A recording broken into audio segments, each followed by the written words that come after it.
Simba, some people say the elections are not going to be the way to resolve our current political crisis. There's a talk of a national transitional authority. There's talk of an all-stakeholder national convergence forum. I think these being an admission that the things that you've highlighted, corruption, violence, toxicity, no value, no compassion, that we basically need to press the reset button. Do you have any views on the NTA and the all-stakeholder convergence platform? Certainly, elections have not given us the democratic dispensation that we believed the armed struggle and the liberation struggle was bringing for us. Barely a decade into our independence, we were already at each other's throat.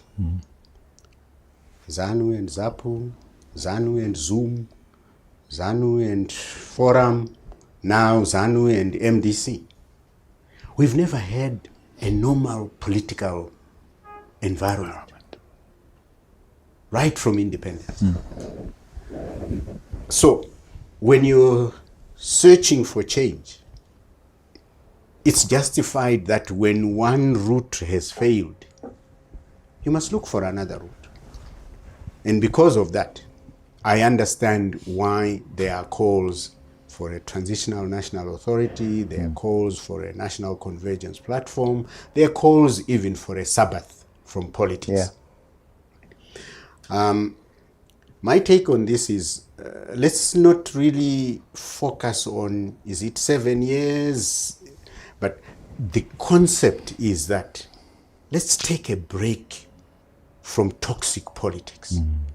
Let's take a break from adversarial politics.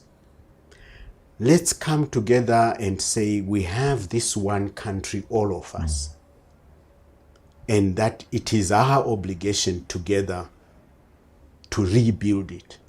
But that threatens those who are in power. Unfortunately, and it threatens those who think they will get into power, and there's not going to be purchase of that idea. Am I right? At the surface, yes, Trevor, you're right. But there will come a time when those in power will realize that it's a mirage. It's a figment. That they're in power because they can set soldiers on the people is not being in power.